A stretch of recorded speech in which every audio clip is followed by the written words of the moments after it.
गलती हमारी भी है, मैं इस बात को स्वीकार करता हूँ। गलती हमारी, हमसे बड़े पुराने नेताओं की, हमारे आंदोलन की गलती है कि हम लोग अपने निकम्मे समाज को समझाने में कामयाब नहीं हो पा रहे।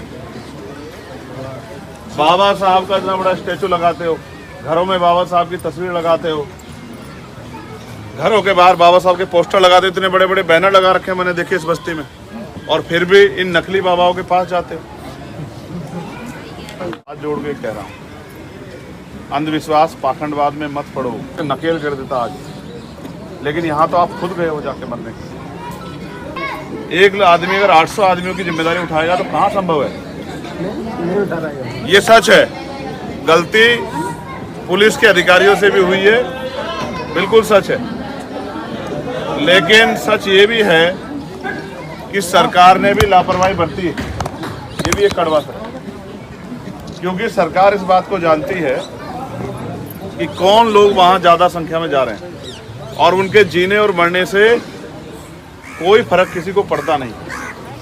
लेकिन गलती हमारी भी है, मैं इस बात को स्वीकार करता हूँ। गलती हमारी, हमसे बड़े पुराने नेताओं की, हमारे आंदोलन की गलती है कि हम लोग अपने निकम्मे समाज को समझाने में कामयाब नहीं हो पा रहे। बाबा साहब का इतना बड़ा स्टैचू लगाते हो, घरों में बाबा साहब की तस्वीर लगाते हो, घरों के बाहर बाबा साहब के पोस्टर लगाते हो, इतने बड़े बड़े बैनर लगा रखे हैं मैंने देखे इस बस्ती में, और फिर भी इन नकली बाबाओं के पास जाते हो।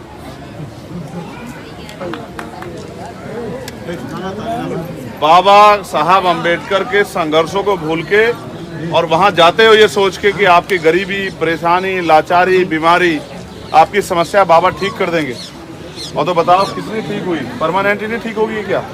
अब इतने लोगों को कोई परेशानी नहीं रहेगी जितने लोग मर गए हैं, इनको कभी कोई परेशानी नहीं होगी जिंदगी में, लेकिन इनके परिवार को जो परेशानी होगी वो परमानेंट की होगी, बहुत लंबी, जब तक ये जिएंगे।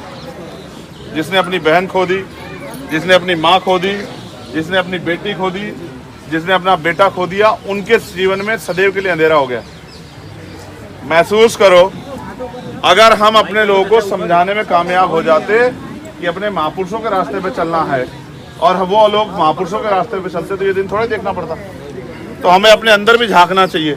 और इसका कारण ये है कि जब मैं पार्लियामेंट में बोल रहा था तो मैंने कहा था कि देश आज़ाद हुआ लेकिन धन धरती राजपाट में बंटवारा नहीं हुआ। तो जो लोग गरीब थे पिछले व्यवस्था के आधार पे, जब संविधान से पहले जो व्यवस्था थी, वो गरीब के गरीब रहे और अमीर अमीर होते गए।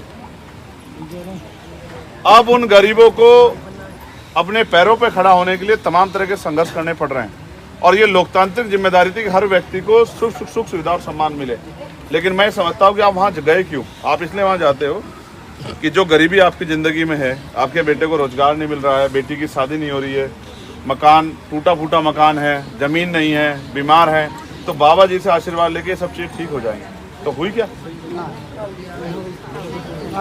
हुई क्या? तो इसके बाद तो समझ आ जानी चाहिए, नहीं आ जानी चाहिए भाई? अगर इसके बाद भी समझ नहीं आ रही है तो फिर भाई आप अपनी मौत के जिम्मेदार खुद ही होंगे। फिर किसी को क्या कोसना, किसी को क्या बुरा कहना। वो अलग है कि सरकार ने आपकी जान की कीमत 4 लाख रुपए लगाई, 2 लाख रुपए स्टेट सरकार ने और 2 लाख रुपए सेंट्रल की सरकार ने। उनको लगता है कि आपके जीवन की कीमत 4 लाख रुपए, जबकि सत्य नहीं। मेरा ये मानना है कि कम से कम 25-25 लाख रुपए का मुआवजा सरकार को देना चाहिए। देना चाहिए, नहीं देना चाहिए? क्योंकि जो व्यक्ति पाल पोस के इसको बड़ा किया गया है और जिसके ऊपर परिवार की जिम्मेदारी टिकी है, या जिससे परिवार जुड़ा हुआ है, जब वो नहीं रहा तो उसकी कमी तो कैसे पूरी नहीं हो सकती। लेकिन सरकार, मुख्यमंत्री आए थे, मुझे लगा था उनके आंसू पूछेंगे, लेकिन मुख्यमंत्री जब आके यहाँ पता लगा कि ये कौन लोग हैं जिनके साथ इतना जुल्म हुआ है, तो मुख्यमंत्री सोचा होगा इनकी जिम्मेदारी मेरे सर नहीं, इनकी जिम्मेदारी तो चंद्रशेखर आजाद को उठानी है, तो वो क्यों उनकी मदद करे। तो 2-2 लाख रुपए देकर टाल के चले गए। ये है आपकी जिंदगी का सच। मैं आपसे हाथ जोड़ के कह रहा हूँ, अंधविश्वास पाखंडवाद में मत पड़ो, अपने बच्चों को पढ़ाओ। वो अलग बात है कि सरकार ने रोजगार के सारे साधन खत्म कर दिए, पढ़े लिखे नौजवान बेरोजगार घूम रहे हैं। भर्ती आती है, भर्ती बाद में आती है, पहले पेपर लीक हो जाता है, और जो भर्ती आ जाती है उसमें 69,000 शिक्षक भर्ती से घोटाले हो जाते हैं। लेकिन फिर भी हम पे ये रास्ता नहीं है ये रास्ता तो हम पे इतने साल हम जुल्म सहते रहे सदियों, तब सब लोगों ने होते, किसने हमारी बात नहीं सुनी। तो बाबा साहब अम्बेडकर ने हमें रास्ता दिखाया, भगवान बुद्ध ने हमें रास्ता दिखाया, सदगुरु रविदास जी ने, गुरु नानक देव ने हमें रास्ता दिखाया, गुरु कबीर ने हमें रास्ता दिखाया। लेकिन वो रास्ता ये नहीं है जो जिस रास्ते पे आप जा रहे हो। तो पहले तो हमारे यहाँ वैचारिक लोग थे, आंदोलन थे, समझाया जाता था, सिखाया जाता था, जागरूक किया जाता। अब तो बंद हो गया सब कुछ। और मैं तो आज की नौजवान पीढ़ी पे हंस रहा हूँ, तुम कैसे भेजने देते हो माँ को, वहाँ भेज देते हो, कैसे माँ मानती नहीं। अब कैसे मनाओगे माँ को? अपनी जिम्मेदारी को अदा करो। सिर्फ मेरे आने पे घूमने से या नारा लगाने से काम नहीं चलेगा। समाज में बैठ के समाज को जागरूक करो। जब तक आप जमीनी स्तर पे समाज को जागरूक नहीं करोगे तो जयंती बनाने से कुछ नहीं होगा। जितने बड़े बड़े बैनर लगाए, अलग अलग बैनर लगाए, अलग अलग कमेटी बनाई, क्या हुआ उससे? लेकिन फिर भी जाता हो वहीं रहे हो। आपको बाबा के रास्ते पे नहीं, डॉक्टर बाबा साहब अम्बेडकर के रास्ते पे चलना होगा। अगर आपको अपनी जिंदगी में उद्धार करना है, आपको अपनी गरीबी, बेबसी, लाचारी, परेशानियां, बीमारियों का इलाज करना है, तो आपको अपनी सामाजिक जागरूकता बढ़ानी पड़ेगी और राजनीतिक ताकत भी बनानी पड़ेगी। और आप नहीं कर पाओगे ऐसा, तो फिर कोई परिवार जाएगा बाबा के पास, और बाबा के पास जाने के बाद बाबा से क्या उम्मीद करेगा कि जीवन बदल जाए।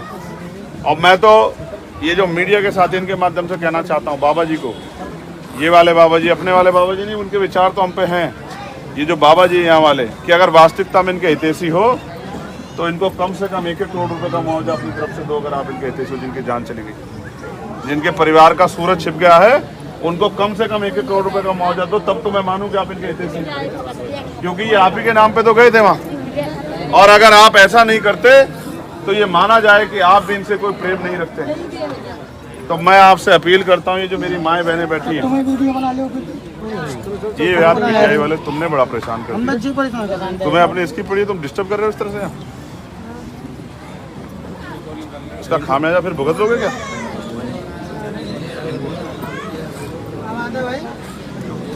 मैं आपसे हाथ जोड़ के कह रहा हूँ, अपने बच्चों को शिक्षा के रास्ते पे लेके चलो और इस अंधविश्वास, पाखंडवाद से बाहर निकलो।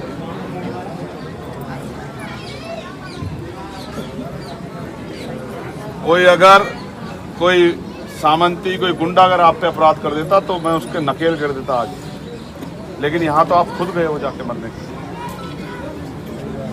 अगर कोई गुंडा, बदमाश, सामंती इस तरह की हिम्मत जुटाता तो आज उसको आज ही नकेल कर देता, उसको बताता कैसे हिम्मत जुटाई जाती है। लेकिन अब इसमें क्या कहूँ, किसको पकड़ूँ, किससे जवाब मांगू?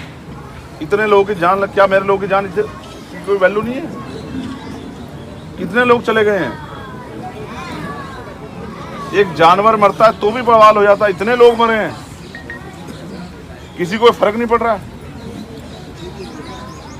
मैं आपसे तो अपील कर सकता हूँ, ये नौजवान साथी खड़े हैं, कम से कम एक बार ऐसी जगह जाने से पहले एक बार इनकी तरफ भी देखा करो, जिन्होंने अपने 4-4 बच्चे कुर्बान कर दिए हमारे लिए, जिन्होंने अपना पूरा परिवार कुर्बान कर दिया हमारे लिए, और हम अपना परिवार कुर्बान कर रहे हैं बाबाओं के लिए। तो फिर हमारा कैसे उद्धार होगा भाई, बता।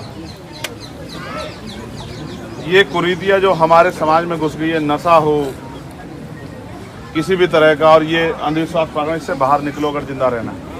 आपकी मुक्ति का रास्ता शिक्षा, सामाजिक जागरूकता, सत्ता से होकर निकलेगा, इसके अलावा कोई रास्ता नहीं। जब आपके बच्चों को रोजगार नहीं मिलेगा, उनकी जेब में पैसे नहीं, कैसे बदलेगा आपके घरों की स्थिति?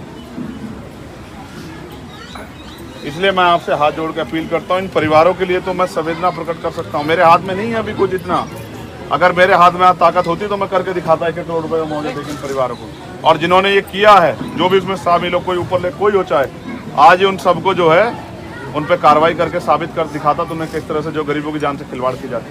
अगर उचित व्यवस्था होती, जैसे एक अधिकारी ने मुझे बताया कि भैया पंडाल में कोई घुस नहीं सकता, तो ये तो घटना भी बाहर हुई, तो बाहर व्यवस्था क्या थी?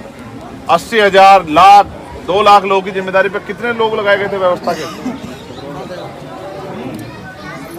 ये फेलियर है सरकार का, एडमिनिस्ट्रेशन का, पुलिस के बड़े अधिकारियों का।